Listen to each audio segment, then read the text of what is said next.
Pero Alfredo, habías quedado Sí, pendiente para después de la pausa. Creo que acá hay que dar un marco conceptual mucho mayor. Por un lado está todo el tema de la discusión esa de los vagos que mantiene el Estado, que lo hemos escuchado durante 15 años, o 17 ahora, ¿ah? Por otro lado, la porofobia de los burgueses que odian a los negritos y no sé cuál. Esto está permanentemente circulando y esto se refleja una vez más en esta discusión, que me parece que es una discusión bastante banal en sí. No nos olvidemos al mismo tiempo que justo surge el tema de que se baja la pobreza con los números del INE, ¿no? El mismo INE que funcionó en el Frente Amplio con los mismos criterios, baja la pobreza en este año frente a lo que era el 2020. Otra discusión es si los criterios para definir la pobreza son solamente los ingresos, ¿no? Yo creo que hay que definir otro tipo de mecanismo, pero no se hizo antes. Se mantenía solo ingreso, creo que se ha equivocado. Yo creo que la de pobreza se define por necesidades básicas insatisfechas, no porque compro 14.000 pesos o 15.000 pesos, porque te doy 100 pesos más y dejaste de ser pobre. Entonces me parece que ese es el marco global, ¿ah? El odio a los pobres y por parte de los burgueses y la defensa de los pobres por parte de los trabajadores. Eso que está en el fondo a esta discusión. Lo de los comercios es algo que el propio Frente Amplio ya lo había intentado establecer anteriormente, la limitación. Y yo creo que si vos estás dando un subsidio específico, que estamos hablando de 1.325 pesos, si no me equivoco, me dijiste. En el extremo más bajo. En el extremo más bajo, con una familia con un niño, y 7.000 una familia con 4 niños. 4 más. De 1.300 a 7.000. O sea que no estamos hablando de fortunas, no da para comprarse Nike, ni celulares iPhone, ni nada por el estilo. Entonces me parece que ese tipo de discusión es como media ridícula. Y si vos subvencionás algo para un punto específico, me parece que está bien que se controle que se gaste en eso. No que tenés que comprar esto, no, pero no me lo uses en otras cosas porque para eso no está. Si yo te subsidio el boleto para que vayas a estudiar, no me uses ese boleto para irte a bailar. Es lo mismo, si yo te subsidio la alimentación y la limpieza como gasto básica, no lo uses comprando vino o curando al perrito. Y eso razonar así, ¿es odiar a los pobres? Y se está diciendo, ¿no? Es medio barato el argumento, ¿no? Decir, odian a los pobres. Me parece medio barato el argumento. Es muy barato, pero además, como les digo, acá tengo un folleto de Tarjeta Uruguay Social del 2014. Y dice, ¿qué se puede comprar con la tarjeta? Dice, con la tarjeta se puede comprar alimentos, artículos de limpieza y de higiene personal. Está prohibida la compra de tabaco, cigarrillos, bebidas alcohólicas y refrescos. 2014, o sea, no estamos... Ellos mismos estaban odiando a los pobres ahí en ese entonces. No, es como decía Alfredo, es una prestación orientada al consumo básico para situaciones extremas. Además, pueden destinar, esos gastos lo van a tener que tener. Lo que estamos diciendo es, utilicen esos primeros gastos básicos con la tarjeta. Después podrán utilizar o la asignación, o otras prestaciones, o el ingreso que genere el hogar. Esa es la idea, básicamente. Y una cosita que me olvidé, perdón, cortita. Nadie va a la Comedia Popular para gastarse 2.300 pesos después en cotillón. Ese argumento es absolutamente falaz y eso sí es generador de grieta, me parece a mí. Tuya, Héctor. ¿Es manejar grieta? No, yo como... Perdón. Pero no diría... Perdón porque lo dije yo eso. No, interpelaste a Fernando. Bien. Que hay muchas ollas populares, hay una enorme cantidad de prestaciones, no sé cuántos son los que reciben... Los que reciben Tarjeta Uruguay Social actualmente son unos 86.000 hogares. 86.000 hogares que están adentro de los que reciben asignaciones familiares, que son unos 196.000 hogares. Entonces pensar que de los 196.000 hogares de menores recursos, más pobres, no son quienes comen en ollas populares, no sé quiénes son los que comen en las ollas populares de García. Son los que reciben la plata y comen. Van a comer son los que reciben son los que reciben el dinero y comen en ollas populares. Y no sé en qué gastan el dinero. Después capaz que no les alcanza el dinero para comprar comida, entonces además complementa con olla popular. Pero la cuenta de García no cierra por ningún lado. Si comés con 1.300 pesos... Hace una afirmación tan burda... Hace una afirmación tan burda como decir que esto, en el fondo de la discusión está el odio a los pobres o el amor a los pobres. Es tan ridículo como ese planteo. Porque si hay alguien que odia a los pobres, verés, son muy poquitos y contados de la mano. ¿Odio a los pobres? ¿Odio? No. Puede haber desatención, desinterés, puede haber otra cosa, pero odio a los pobres, eso lo pone, la grieta la pone el señor Alfredo García.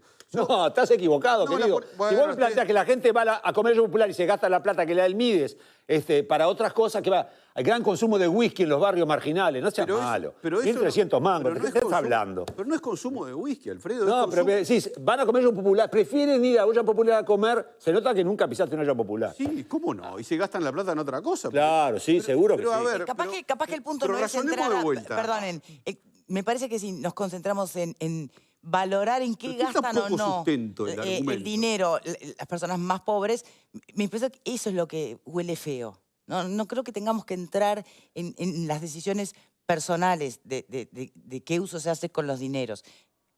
Lo que está acá en juego es porque es dinero público, es decir, es dinero de todos. Y hay un Estado que tiene que velar por la alimentación y la higiene básica de las personas en el contexto más crítico. Tiene esa tarea. Es como que mañana, no sé, te subsidien oculista en ACE. Y vos decís, no, yo prefiero, dame la plata, que yo prefiero en realidad ir a mi oculista privado. El ejemplo que usaste entonces ahí decís, bueno, no, pará, el servicio es oculista. Pero entonces, no entremos en la valoración moral de en qué usamos el dinero. Porque me parece que ahí es donde no está bueno y donde realmente que podemos caer en ese juego de moralistas que hay que estar en la piel de quien está en el contexto más vulnerable para poder llegar a entender qué puede ser un aliciente para vos en un día. El punto es lo único que recibe o no. O sea que, por ejemplo, acá dicen, no estoy de acuerdo con la medida porque también es de primera necesidad la salud de las mascotas, las compras en ferretería, si se te rompió la canilla o la colilla del calefón. Bien, pero tienen las transferencias para eso. ¿Eso es lo que están tratando de explicar desde el Mides? Sí, exactamente. Que no se vaya dinero para alimentación a la colilla del calefón. Claro, estamos tratando de decir que esta prestación es específicamente para las primeras necesidades básicas del hogar, de los integrantes del hogar. Y después tendrán estas otras prestaciones. Además, creo que también vale la pena decir, si son los malos, los buenos, quiénes están en contra. Acá estamos hablando en un contexto donde una oposición, algunos de la oposición que quedaron afónicos diciendo que íbamos a sacar las transferencias o bajar las transferencias, y al revés, se aumentaron. En el marco de la pandemia se potenciaron las transferencias y ahora estamos ya anunciando para el año que viene, para a partir de 2022, este bono crianza, que es una transferencia adicional enfocada en los hogares más vulnerables con primera infancia. Como habrán visto, por suerte los indicadores de pobreza tuvieron un mayor impacto en la pobreza infantil. Eso es una muy buena noticia. Queda mucho trabajo por hacer, por supuesto, pero eso es focalización en los hogares, en el tipo de productos, y es eso. Y ahí, por ejemplo, ¿cuáles van a ser los controles para evitar este tipo de estigmatización que se está dando con esta discusión? Porque, en definitiva, vamos a estar otra vez discutiendo esto dentro de un año. Bueno, ¿en qué se gastó el bono? ¿Se gastó en esto? ¿No se gastó? ¿Cómo va a ser la contraprestación o los controles respecto a eso?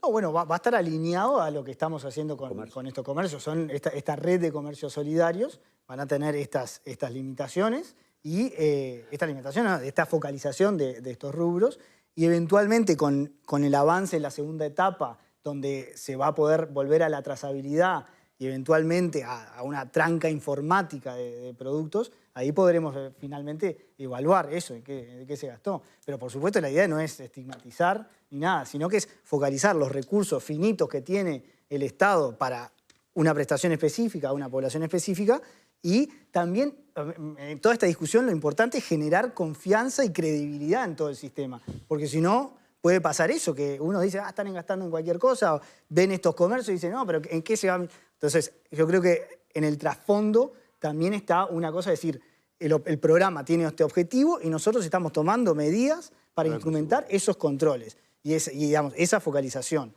Déjame poner un ejemplo más. Es como que yo le dé plata a mi hijo para que pague el profesor de matemáticas. Y mi hijo, en vez de pagar el profesor de matemáticas, paga la cancha de fútbol 5 con los amigos. Las dos cosas son muy importantes, la educación y el deporte. Ahora, yo le di para el profesor de matemáticas, no le di para el deporte. Para el deporte le daré en otro momento si puedo, o le dará otro la mamá, o le dará la tía, o le dará otro. No es cuestionar si toman vino, pueden tomar lo que quieran, tienen todo el derecho y las ganas que tiene todo el mundo de consumir muchos productos. Pero la prestación, es para el profesor de matemáticas, no es para otra cosa. O para la comida y para la higiene, no es para otra cosa. Entonces, eso es una política focalizada. Exactamente. Y tiene que ser así, necesariamente tiene que ser así. Insisto, además, con que se están corrigiendo no seguimiento a los pobres, sino seguimiento, bajemos comercios que venden productos que no están dentro de las prestaciones que queremos. Exactamente. Entonces se van a eliminar los comercios. Exacto, porque además para lo que planteabas tú de, bueno, podríamos ver quién está usándola en otras cosas, ahí justamente como no tenemos la trazabilidad, no podemos hacer esa focalización. Pero además me parece que en una primera etapa es... llama la atención que no exista, general. Y esto no tiene que ver con este gobierno, tiene que ver con las políticas de contralor de las políticas sociales. Llama la atención que no exista la posibilidad hoy que vamos al supermercado y que todo el mundo sabe qué compramos, qué no compramos, saben todo en nuestra vida, que no exista una trazabilidad. Porque está bueno el ejemplo que pone Fernando, pero es como si vos rezongaras a tu hijo por no haberle pagado al profesor de matemática y resulta que él le pagó. Y se está generando toda una cuestión que no tiene que ver con ustedes, sino con, bueno, esta discusión que veíamos allí el sindicato también poniendo ejemplos que me parece que no contribuyen mucho a esta discusión, porque, bueno, lo rezongamos al nene por las dudas que no le haya pagado, pero no tenemos datos respecto a si le pagó o no. Pero justamente nosotros queremos volver a la trazabilidad. Entonces, cuando larguemos el nuevo llamado, que estamos ya preparando los nuevos pliegos, está en esas condiciones, que se bajaron en 2016. Queremos volver a eso. Y bueno, ya haremos ese nuevo llamado. Habrá un plazo para que las empresas de intermediación se adecúen, tendrán que hacer un desarrollo. Las grandes ya lo tienen y ya lo pueden hacer. Entonces habrá un plazo y tendremos esa trazabilidad que es importante para el seguimiento de esto. Bien. A mí me gustaría decir una cosa pequeña en el marco de esta discusión que por definición está buenísima, porque yo creo que sobre estos temas hay que constantemente discutir, ¿verdad? Totalmente. Discutir desde un lugar donde se permita que alguien tenga una mirada y alguien tenga otra, porque si no... Y creo que no le hace bien a la discusión establecer las cosas en límites cada 5 años de quién gobernaba a quién. ¿Se entiende? Los problemas de la educación pública, por decirlo así, son problemas del Uruguay, son problemas de la República, no son problemas de tal o cual partido. Es más... Porque si fuera un problema de tal o cual partido, sería tan sencillo como cambiar al partido que gobierna la República, ¿verdad? Y eso el Uruguay lo viene haciendo desde la recuperación democrática, ha transitado todo el espinel y sin embargo hay problemas que aún persisten, hay problemas que se mantienen. Lo digo porque si de verdad nos preocupa la idea de generar desencuentros a la hora de discutir, yo siento que deberíamos hablar no tanto desde el ellos, porque si hay un ellos, hay un nosotros, sino que deberíamos, lo digo, Antonio, además ya te comenté recién el cariño y el respeto que tengo por tu papá, porque dijiste ellos cuando, a mí me parece que eso a un gobernante no ayuda y no contribuye a entender el problema. Es casi una invitación a ponerse en un ellos o en un nosotros. Estas herramientas son adecuadas, están siendo eficientes, contribuyen al objetivo. Herramientas que no fueron creadas en este gobierno, que fueron creadas en el anterior, pero a su vez que fueron creadas en el anterior. Porque el Uruguay, ya que se está hablando de trazabilidad de tarjetas, el Uruguay es la construcción colectiva a lo largo de la historia. Total. Y a mí me parece que si empezamos con vocaciones refundacionales, nos va a dañar en la convivencia, en los grandes y en los chicos temas. En eso, a ver, yo estoy totalmente de acuerdo. O sea, hay que buscar esa conciliación y hay que hablar entre todos. Ahora, cuando del otro lado te dicen aporofobia, clasista, y te están hablando de un programa donde ellos el gobierno que estuvo en ese momento lo diseñó de esa manera, ya parece una tomadura de pelo del otro lado, porque te están criticando por algo que lo plantearon así. Nosotros lo que estamos haciendo es instrumentando como estaba, porque justamente esto es una continuación de alguna manera. No estamos reinventando y haciendo tirando todo abajo y haciéndolo de vuelta. Estamos mejorando un poco lo que ya existía. Eso me parece que estamos yendo en ese camino. Por ejemplo, otro ejemplo es, se anunció hace poco, el ministro Lema anunció que a partir del 2022 una nueva medida que vamos a tomar a nivel de asignaciones familiares del Plan de Equidad, es sacar el control de ingresos para entrar en el programa o para mantener la asignación. ¿Por qué hacemos esto? Porque se viene notando, desde que se creó la asignación familiar Plan de Equidad, varias evaluaciones externas vienen mostrando que las asignaciones tienden a la informalidad de los hogares que tienen la asignación. Es decir, los que reciben la asignación familiar tienden a ser más informales que otros similares a ellos. Claro. Y una de las hipótesis es por el umbral de ingresos que está establecido en el programa. ¿Cuál es? El mecanismo ahora está en 11.200 pesos, algo así, per cápita en el hogar. Entonces, el mecanismo es, uno cuando postula la asignación familiar plan de equidad, tiene que superar el umbral el índice de carencias críticas, pero no puede superar el umbral de ingresos. Claro. Ahora, eso lo que generaba era que muchos hogares estaban con la calculadora para Una paradoja. Sí, claro, decía, claro, si me paso, me sacan la asignación. Entonces, lo que hacían era pedir, poneme en negro o busco claro, busco a changas por fuera. Y eso lo que genera es esta tendencia a la informalidad. Esto se venía identificando en la academia, organismos multilaterales, etc. Nosotros ahora lo que vamos a hacer es un piloto donde esos controles de ingreso no van a correr, y le estamos diciendo a la gente, no tenga miedo de generar más ingresos, de acumular, porque no le vamos a sacar la asignación. Vamos a hacer esto, un piloto durante el 2022, y vamos a ver. Ahora, cuando salimos, algunos en la oposición también lo criticaron, cuando era algo que ya se venía trabajando hace tiempo este tema. Y no se pero obviamente es ese juego, ¿no? Pero yo lo que digo es, nosotros estamos avanzando y yo creo que las acciones y la evidencia por ahora nos están dando la razón. Entonces, en ese sentido, hay muchos que sí apoyaron, y eso es importante, y hay que seguir hablando con todos para que sean eventualmente políticas de Estado. Pero bueno, vamos a ver cómo... Y en ese marco se van a aumentar también esas transferencias. También esto va con que se pueda gastar en lugares correctos. ¿No se va a establecer ningún límite a nivel de núcleo familiar para las asignaciones? ¿Ningún límite máximo? Ningún límite máximo, porque igual tiene que superar el índice de carencias críticas. Entonces, pueden superar el umbral, pero la gran mayoría no es que no vamos a tener hogares de 99.000 pesos per cápita, que es el tope instrumental que pusimos. Pero la idea es no controlar ese ingreso. Bien, ¿es probable o es posible que haya habido una comunicación, que le haya faltado algún ajuste de tono? Pregunto por toda la respuesta justamente y la polémica que se ha generado. Y en realidad lo más gracioso es que de todos los mensajes que estoy leyendo aquí, prácticamente ninguno es usuario de la TUS, de la tarjeta Uruguay Social. Pero están muy en contra o muy a favor. ¿Se entiende a lo que voy? Por eso se necesitan datos. ¿Qué puede haber pasado que se haya generado esto o se ha politizado? Una vez más, estamos ante la politización de las necesidades de la gente, ¿no? O sea, ¿qué pasa con nosotros? Yo realmente, a mí me parece que el comunicado está bastante claro. También se insiste en que va a ser una cosa gradual, se habla de la implementación en etapas. Yo realmente sí, debe ser que algunos lo toman para politizar, porque, digamos, hay muchas personas en la oposición, no todas, pero muchas que están en contra con cualquier cosa que hagamos. Entonces, cada vez que hacemos algo, van a salir... Lo que pasa es que han sonado fuertes las voces hasta de los propios trabajadores del MIDES de que se recortaron programas, que se recortaron transferencias, prestaciones, ¿no? Y ahora esto es como la frutillita de la torta para advertir todo como una intencionalidad antipobre, como dicen vulgarmente, ¿no? Entonces, bueno, a ver, hablemos un poco con la mayor honestidad posible en ese tema. ¿Qué sabemos hasta el momento?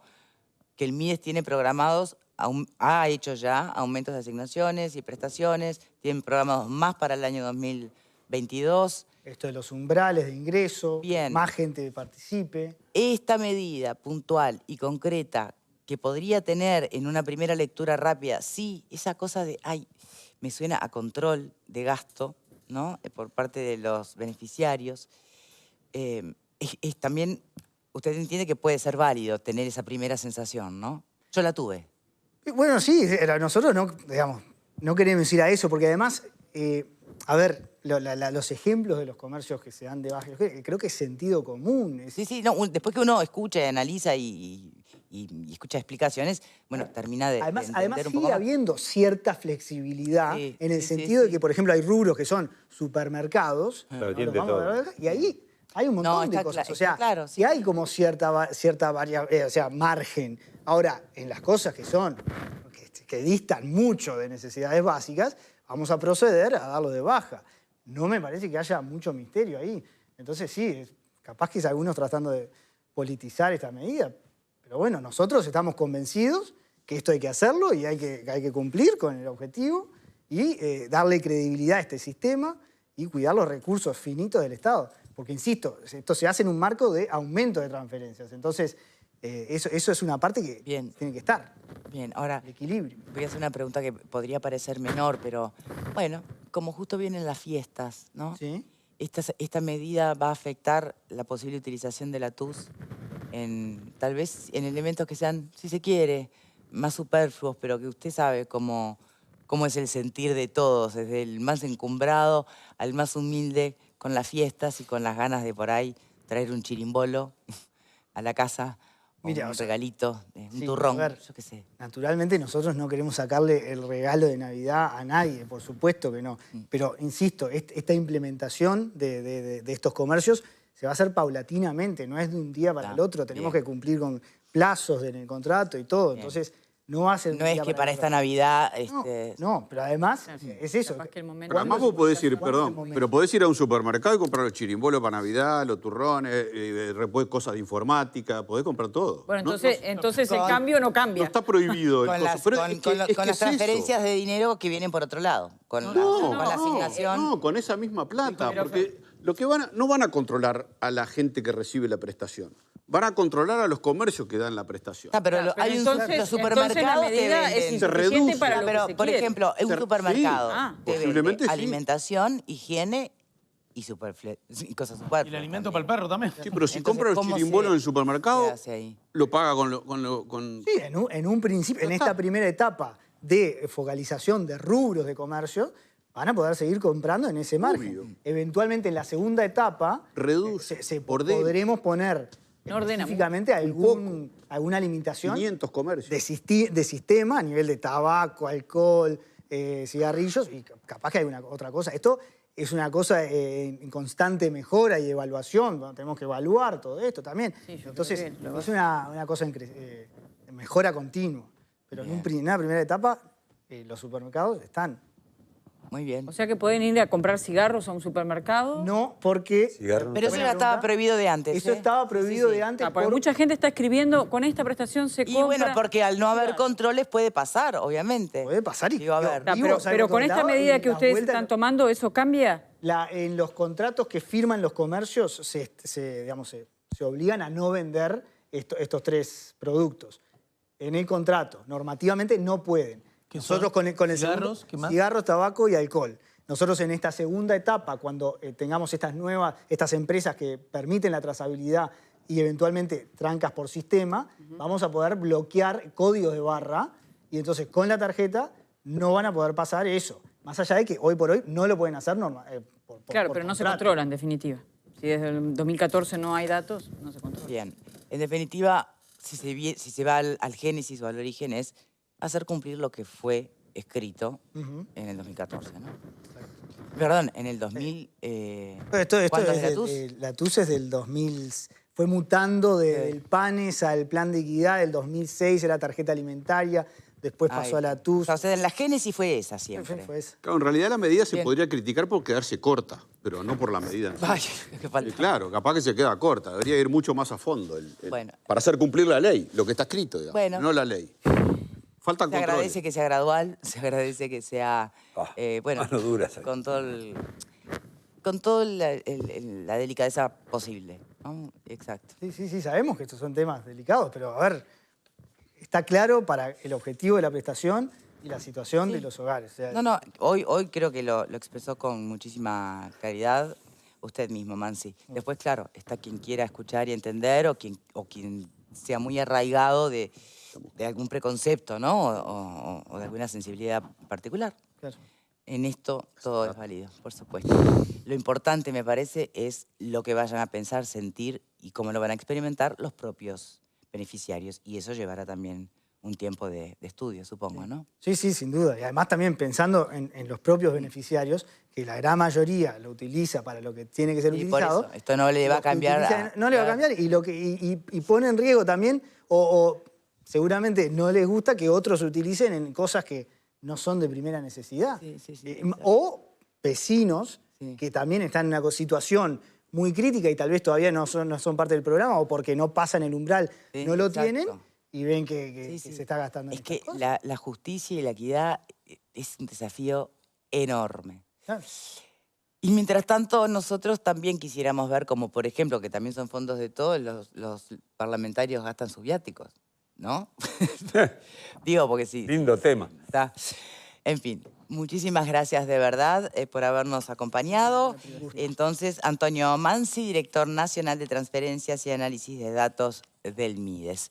Pueden haberse quedado con dudas, pero de parte de nuestro invitado creo que estuvo todo muy, muy claro. Muchas gracias por la invitación y estamos, por supuesto, siempre abiertos a cualquier consulta. Y sí, si surgen nuevas polémicas o si se insiste en alguna perspectiva, seguramente habrá que volver a preguntar. Sí, ¿no? ¿No? Antes